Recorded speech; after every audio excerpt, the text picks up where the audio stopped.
Al doctor Joan Fontrodona, es profesor ordinario de IES de la Cátedra de Ética y Ética en los Negocios, un tema bastante importante, y tiene la característica de ser amigo mío. Por lo tanto, el tener un amigo garantiza de que dejará la presentación del libro en un lugar bastante agradable para mí. Muchas gracias. Bueno, pues muy buenas tardes. Muchas gracias por la invitación, don Enrique. Espero que no perdamos la amistad después de... Yo creo que sí. Los que conocemos a don Enrique de hace años y tiempo, ¿no? Sabremos de su capacidad prolífica en el arte de escribir y de la variedad de registros que tiene, ¿no? Desde libros de poesía, libros de carácter más ascético, a libros como este, que son libros de contenido más filosófico, teológico, como el que hoy nos ocupa, ¿no? ¿Quién soy yo? Una pregunta importante y un tema importante también, ¿no? Por los años que yo que conozco a don Enrique, sé que este es uno de sus temas favoritos y uno de los temas que le ha dado vueltas desde hace muchos años, ¿no? Y es una alegría pues, que al final haya traducido estas ideas en este libro que hoy estamos aquí presentando, ¿no? Decía Kant que había dos temas que siempre le habían admirado. Uno era decía él, ¿no? El cielo estrellado sobre mí y la libertad dentro de mí. Esos eran para Kant las dos cuestiones, los dos temas que siempre le habían causado admiración, ¿no? Y bueno, son dos temas muy ciertos, ¿verdad? Porque por un lugar, ¿no? Esos dos temas nos ponen en evidencia, de manifiesto, por un lado la pequeñez del ser humano ante un cielo estrellado, ante la inmensidad del universo, y por otro lado también la inmensidad y la grandeza del ser humano, que tiene dentro de sí esa capacidad de libertad que le hace abarcar, ¿no? y llegar a acciones y a deseos y aspiraciones inabarcables y eternas, ¿no? Como decía también aquel vasco, ¿no? Decía que las cuatro grandes preguntas metafísicas que se hacen los vascos, ¿eh? ¿Quién soy? ¿De dónde vengo? ¿A dónde voy? ¿Y qué comeré esta noche? Bueno, pues estas grandes preguntas metafísicas, ¿no? ¿Quién soy? ¿De dónde vengo y a dónde voy? ¿Y por qué es una pregunta importante? Bueno, porque en el fondo, según cómo consideremos y según la visión que tengamos de quién es el hombre, eso nos llevará a actuar después de una forma u otra. O dicho de otra forma, dicho al revés, en los comportamientos y en las conductas de las personas y de las sociedades se refleja, trasluce de alguna forma la imagen del hombre que esas personas o esas sociedades tienen. Detrás de una ética, o antes de una ética, que es la reflexión sobre la conducta humana, necesariamente hay una antropología, que es una reflexión sobre quién es esa persona humana. Porque según cómo consideremos a la persona humana, según qué imagen tengamos de la persona humana, luego la acción, la actuación y la valoración de la acción humana será muy distinta. Y a lo largo de la historia de la filosofía ha habido muchas imágenes de quién es el hombre, de quién es el ser humano. Cuando me refiera en mis palabras, en mi intervención, al hombre, debo manifestar que me refiero, quiero aclarar, ¿no? Que me refiero al concepto metafísico o genérico de hombre entendido como ser humano, por tanto me refiero ahí a hombres y mujeres para evitar tener que estar obviamente diciendo el hombre y la mujer, ¿vale? Me refiero al ser humano y al concepto clásico de hombre entendido como ser humano, ¿no? Pues el hombre, ¿no? Las imágenes, a lo largo de la historia de la filosofía ha habido imágenes muy distintas de lo que es el hombre.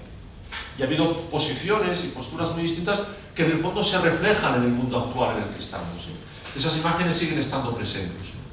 Ha habido filosofías, planteamientos filosóficos que han considerado que el hombre es en el fondo un animal, las visiones más biologistas, ¿no? Biologicistas, que consideran que el hombre no es más que un animal más desarrollado o más complejo, que en el fondo no habría una diferencia cualitativa, sino simplemente cuantitativa entre el hombre y otros animales y otros seres vivos que pueblan el planeta, ¿no? De forma que colocar al hombre en una posición superior, ¿no?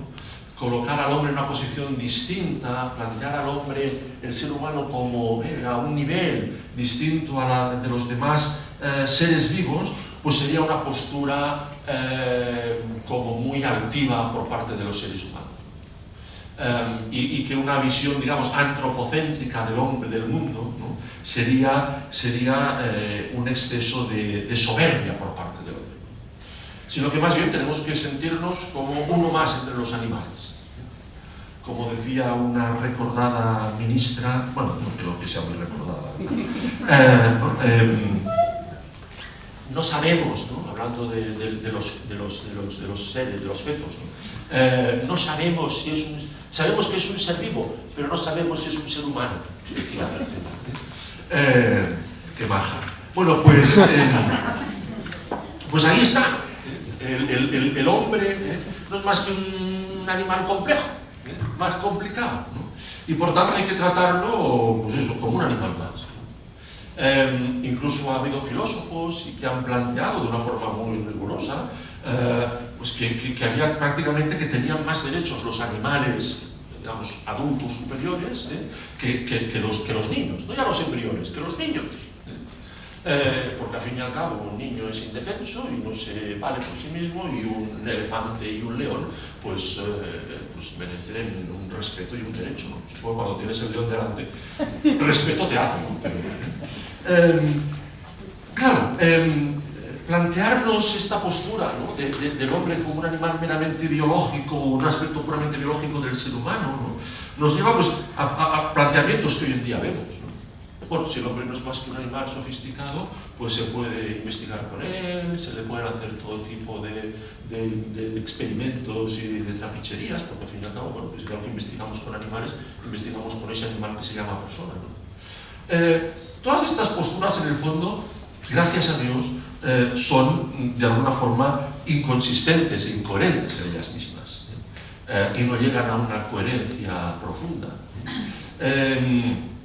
Porque claro, hoy por ejemplo, ¿no? Estos días que estamos viendo el drama que pasa en las Filipinas, ¿no? Una postura biologicista, que es también la propia de una teoría de la evolución, por ejemplo. Pues la teoría de la evolución lo que hace es que los seres superiores, ¿no?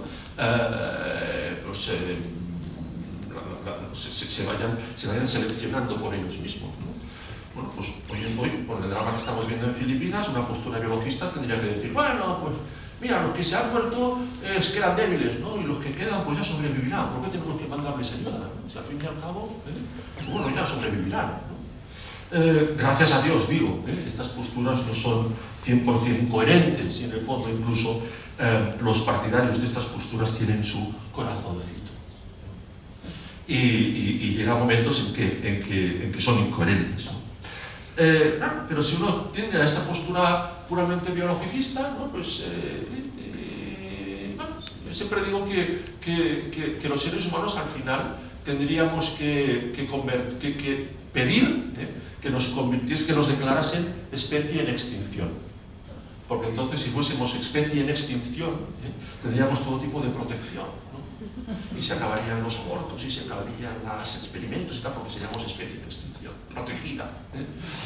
Lamentablemente no es así, ¿no? Y somos la única especie que parece que aunque esté en vías de extinción, nadie hace nada. Hay otro modelo, digamos, ¿no? Otro modelo de hombre, de ser humano, es lo que podríamos llamar la posición psicologista o emotivista, de los que piensan que los seres humanos son simplemente pues, un montón de emociones y de sentimientos, y que lo que priva es la autenticidad, ¿no? Y que por tanto una visión excesivamente racional del ser humano en el fondo le quita autenticidad al hombre, ¿no? El ser humano, cuando se expresa verdaderamente como es cuando deja volar sus emociones y sus sentimientos, ¿no? Y entonces se manifiesta como alguien auténtico. Y a veces se olvida, ¿no?, que uno puede ser auténtico, pero uno puede ser un auténtico sinvergüenza. Que la autenticidad en sí misma no significa nada. Hoy en día vemos también, ¿no?, como mucha parte de la vida en la que estamos y de los comportamientos que vemos hay una alta carga emotivista. Cómo se juega y se manipula con las emociones y con los sentimientos, porque son de naturaleza manipulable. Los sentimientos son altamente aleatorios y cambiantes, ¿no? Estaba hoy hablando con un amigo y comentábamos precisamente esto, ¿no?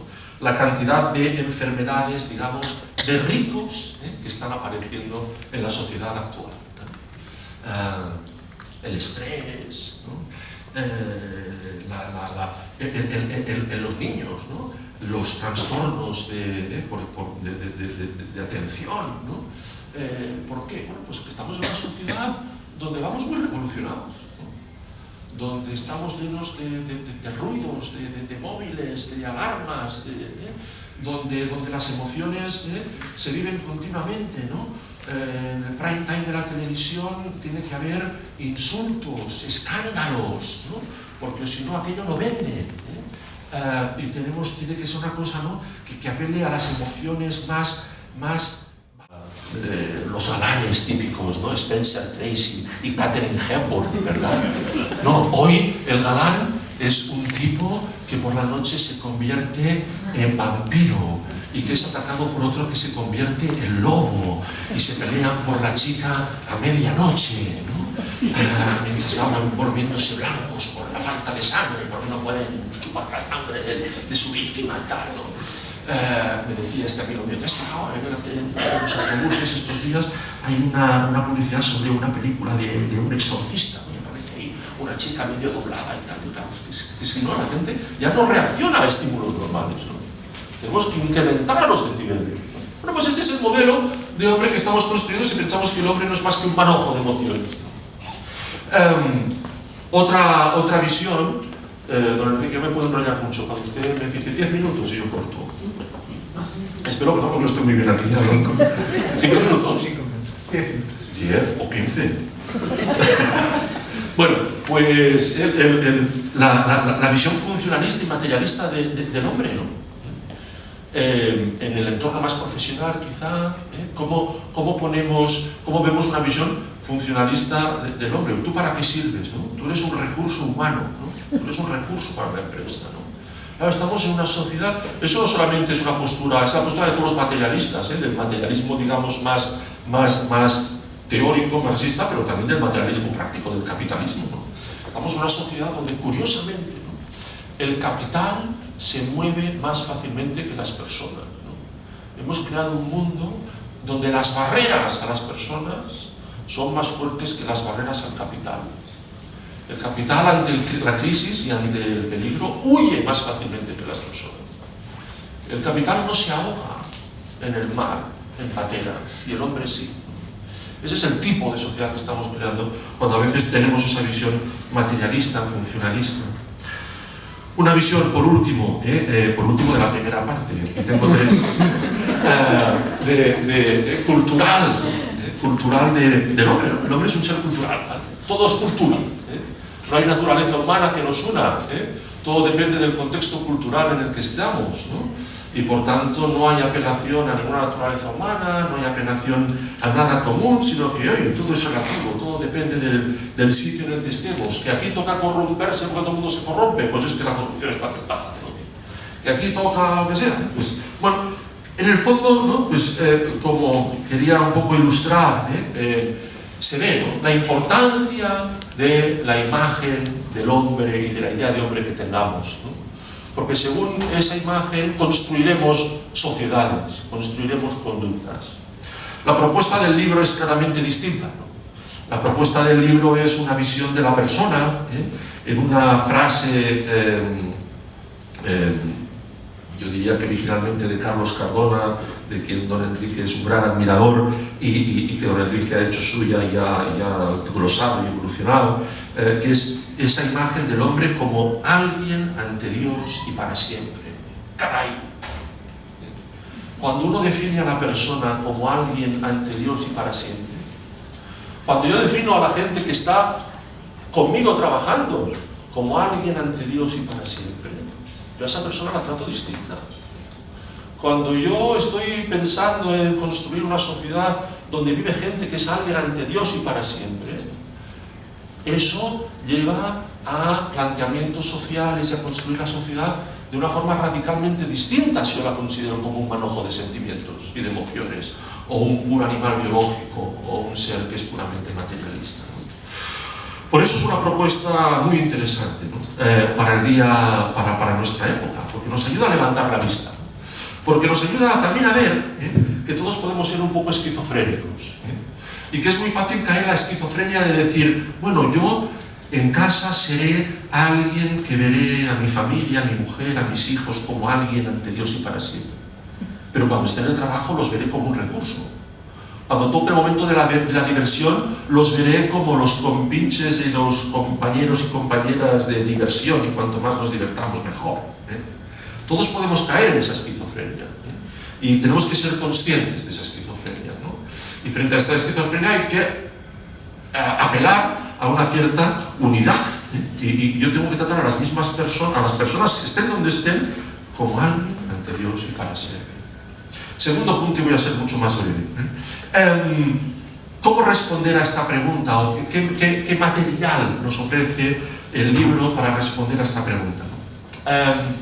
Cuando empezaba yo a estudiar filosofía, una de las primeras cosas que nos repetían era que la filosofía era ancile teologie, era esclava de la teología. Se quería decir con esto, ¿no?, que la teología, aunque parte de su materia de reflexión es el dato revelado, para esa reflexión se apoya en conceptos de la filosofía. Y se sirve, y por eso la filosofía le sirve a la teología, es su sierva, es su anchila, ¿no? Pero también se puede ver al revés, ¿no? Se puede ver cómo la teología ayuda a la filosofía, ¿no? Porque la teología alumbra a la filosofía, ¿no? La filosofía tiene su propia forma de reflexionar, su propio ámbito de reflexión. Lo único es que la teología le aporta una luz, o le aporta una dirección clara. Es como cuando uno va por la carretera de noche y dice, yo quiero ir a Girona, ¿no?, y sale hacia el sur, ¿no?, y de pronto ve que algo falla, ¿no?, porque las indicaciones lo ponen Girona. Uno puede decir, todos los caminos llevan a Roma, yo sé mejor que nadie dónde voy. Bueno, pues sí, pero lo mejor será que te pares y te preguntes si no vas en dirección equivocada. Para quien hace filosofía y tiene fe y cree en las aportaciones de la teología le ayuda porque le avisa, te vas equivocado. Luego conduce tú y piensa tú, pero te advierto que igual vas equivocado. En el libro encontramos referencias muy distintas, de tipo de biología, de tipo físico, de tipo sociológico, también de tipo teológico. También hay ciertas referencias a la teología. Es un libro de antropología filosófica, diría yo, pero con un contenido también teológico importante.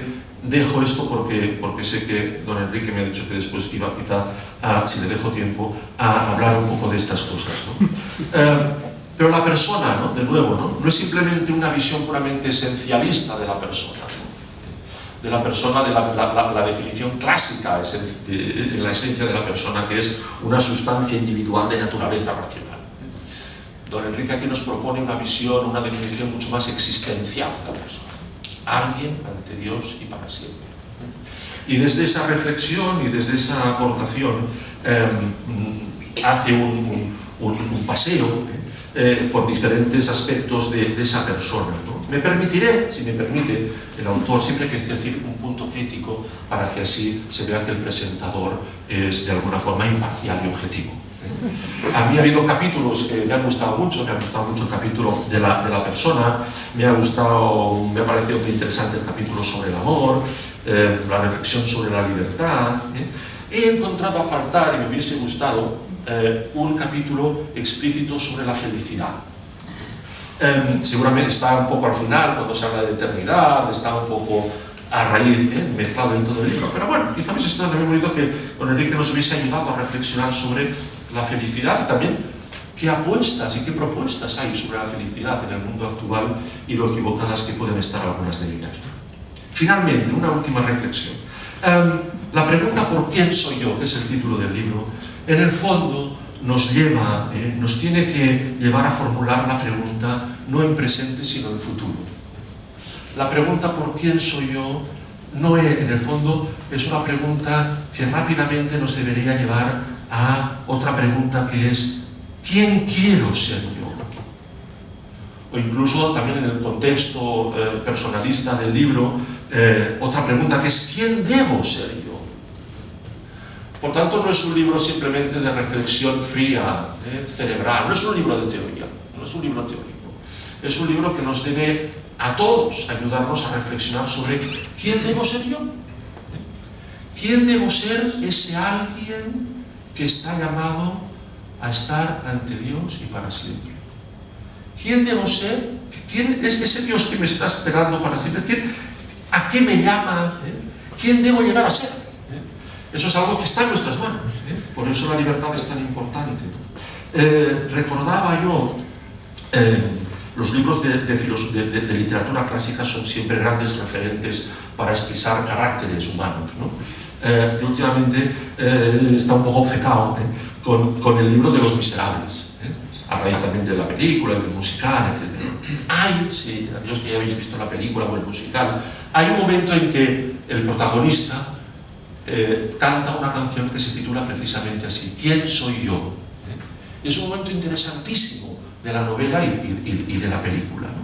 Es el momento en que el protagonista, que ya ha conseguido rehacer su vida, tiene otra personalidad, ha empezado a vivir como un ciudadano aceptado, tiene una empresa y ha rehecho su vida, de pronto cogen a alguien, apresan a alguien que piensan que es el Jean Valjean, y están a punto, pues, de nuevo de llevarlo a la prisión, ¿no? Y el Jean Valjean auténtico se pregunta, ¿quién soy yo? ¿Qué debo hacer? ¿Debo decir la verdad? Y eso significará ir a la cárcel, eso significará que esta gente se quede sin trabajo, pero no acusarán a un inocente. ¿O debo callar? Y sé que yo podré rehacer mi vida porque ya habrá alguien que esté en mi lugar. Bueno, pues esa es la pregunta que tenemos que hacernos cada uno, ¿no? ¿Quién soy yo? ¿Quién debo llegar a ser? ¿No? ¿Quién estoy llamado? Es un libro que nos interpela. ¿Quién estoy llamado a ser? Bueno, pues don Enrique, muchas gracias por su libro. A todos ustedes, muchas gracias por comprarlo. Y muchas gracias por la atención.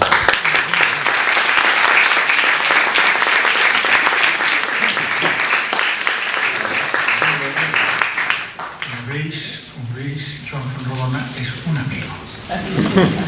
Y la amistad es enseñar a amar a otros. Lo que yo he intentado, dentro de que lógicamente he cogido muchas cosas de filosofía y he seguido el camino que emprendió el doctor Carlos Cardona, que murió a los 60 años, para mí pues muy duro fue, porque él es el que me ha enseñado a entender muchas cosas. Yo he intentado ir un poquito más lejos que él, no en el sentido de decir cosas novedosas, sino en el sentido de aportarle la teología. Y si él decía que el hombre es, la persona mejor dicho, es alguien ante Dios, yo decía, ¿y quién es Dios? Dios es el amante, el amado y el amador. Es el Padre, es tres personas y un solo Dios. Entonces, aplicando pues la realidad de la Trinidad revelada, pues salen muchas cosas. No lo voy a repetir todo porque sería demasiado. Pero pero sí, por ejemplo, la noción de amor. La noción de amor. La noción de amor con la filosofía pues te llega a cosas muy bonitas, cosas maravillosas. Por ejemplo, el amor como eros. Bueno, suena un poco raro decir, no es el amor erótico en el sentido sexual, aunque también lo incluye, y no tiene nada de malo en sí mismo. Pero el amor eros pues es el Facebook, el me gusta. No puedo vivir sin ti. No, mi vida, yo, es la primera apertura del yo hacia el tú, pues es esto, el eros. Es la admiración del otro, pero todavía muy centrada en el yo. Aristóteles llega mucho más lejos en el amor, aunque ese no lo desprecia, ni mucho menos, pero dice, el agape, el amor de agape es querer el bien del otro. O sea, ya no es un amor desde la indigencia, es decir, yo te necesito y sin ti no puedo vivir, sino que es el amor de la superabundancia en el que se entrega al otro. Esto aquí es una visión filosófica pues imponente. Sin embargo, la teología añade más, y la teología añade pues la koinonía o comunión, añade que en el amor podemos llegar a lo mismo que llegan las tres personas divinas. O sea, las tres personas divinas están tan unidas, tan compenetradas, que son un solo Dios. O sea, están entregándose en una corriente trinitaria de amor, y es una unión total, un solo Dios. Entonces llegamos al amor de comunión, que lógicamente las personas que en esta tierra alcancen la comunión, pues quiere decir que es yo en ti y tú en mí. Eso es la máxima felicidad que se puede alcanzar en esta tierra, que es mucha. En el cielo es más, porque ya es yo en Dios y Dios en mí. Este libro no llega a la gracia, porque sería una segunda parte, pero bueno, eso es. Es decir, que la teología incluso da luces al conocimiento humano para decir, yo puedo llegar a la comunión, o incluso, como os decía antes, al amor de amistad perfecto, que es el amigo es aquel que quiero que le enseño a amar a otro, porque sé que así él podrá alcanzar la felicidad con sus propios medios. Sería uno. Otra cosa, la noción de persona no aparece, en Oriente no existe.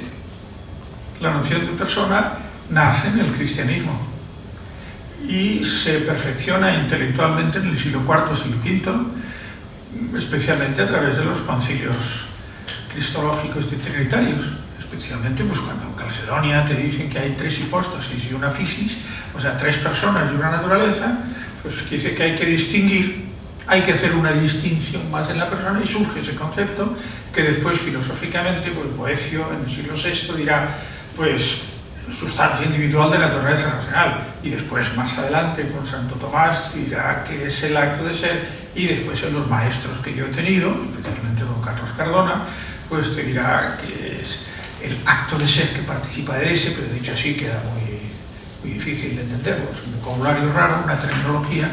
Pero entonces, ¿qué ha ocurrido claro, una persona es digno de ser respetado?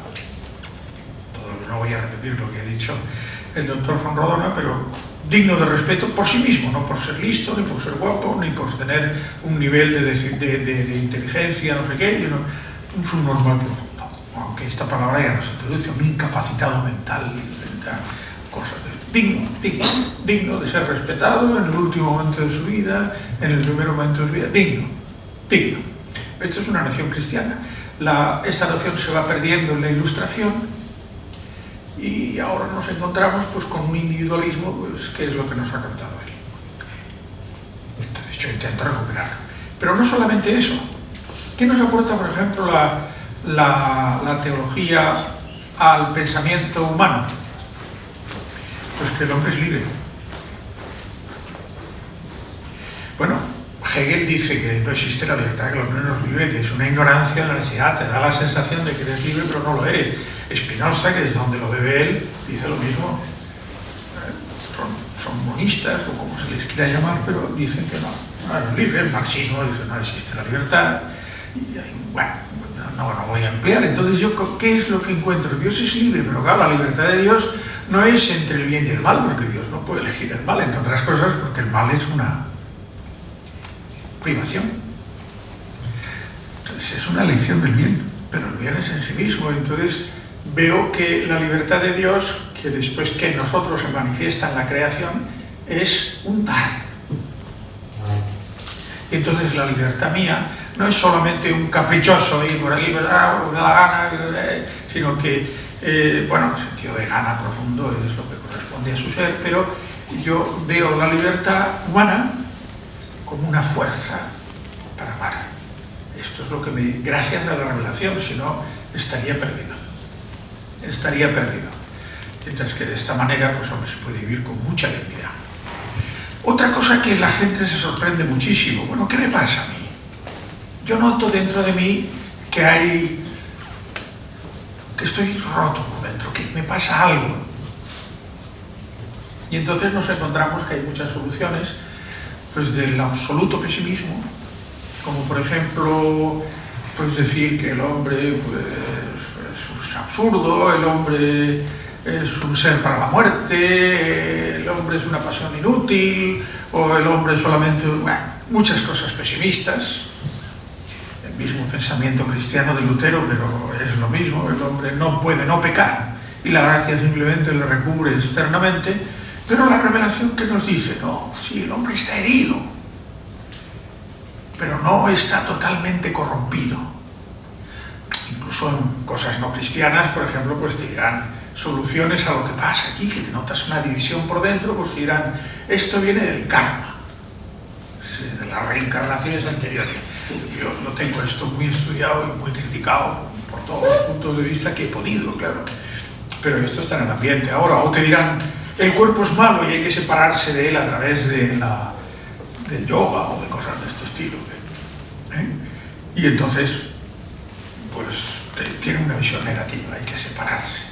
O otros aspectos, incluso gran parte de las degeneraciones morales, pues es en el fondo, no se puede ser bueno, es imposible. Bueno, pues la revelación nos dice, el hombre tiene una herida, pero es bueno. No, como decía Rousseau, que el hombre es bueno y la sociedad lo hace malo, que era un sinvergüenza.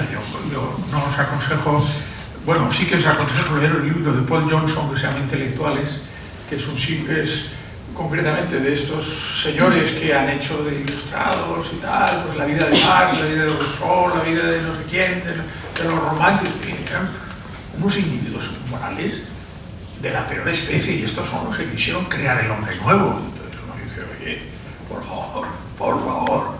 En cambio la revelación nos dice, existe un pecado de origen que tiene unas consecuencias, y además existe una salvación. Dios salva, Dios cura esa herida. Herida, pero no corrupción total, tampoco bondad total. Pasa algo y lo podemos arreglar.